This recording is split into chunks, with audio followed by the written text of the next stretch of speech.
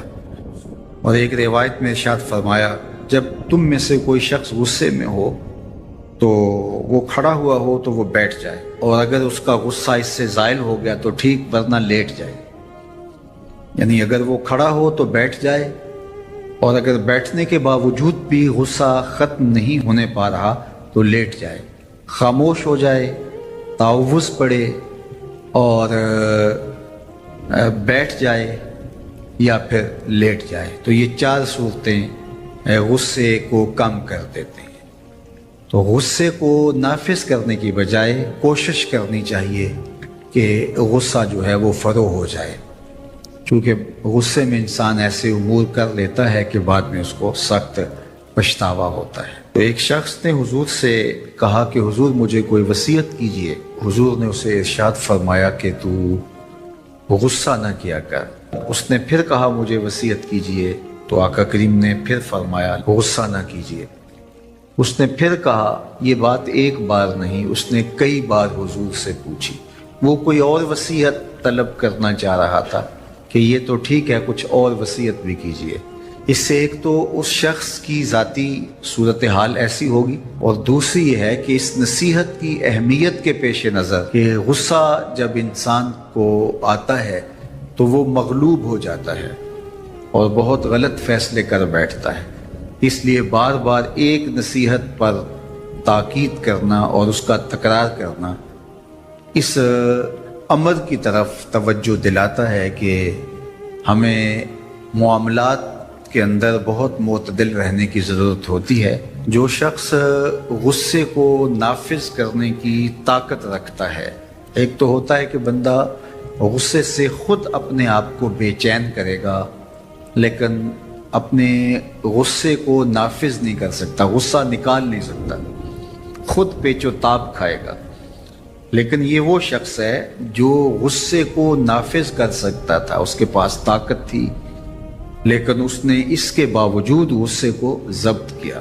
حضور علیہ السلام نے ارشاد فرمایا قیامت کے دن اللہ تعالیٰ لوگوں کے سامنے اسے بلائے گا، تو اللہ تعالیٰ اسے اختیار دے گا کہ جنت کی حوروں میں سے جس کے ساتھ تم نکاح کرنا چاہتے ہو، جس کے ساتھ تم رہنا چاہتے ہو، تمہیں اس کا اختیار دیا گیا ہے، اس لیے کہ تم نے اپنے غصے کو ضبط کیا اس کو نافذ کرنے کی طاقت کے یہ بھی ہوتا ہے کہ کسی کو کسی عمل خیر کی توفیق ہو جاتی ہے تو وہ اس پر اللہ کا شکر کرنے کی بجائے دوسرے لوگوں کو جو فی الحال اس توفیق سے محروم ہیں حقارت کی نظر سے دیکھنا شروع کر دیتا ہے۔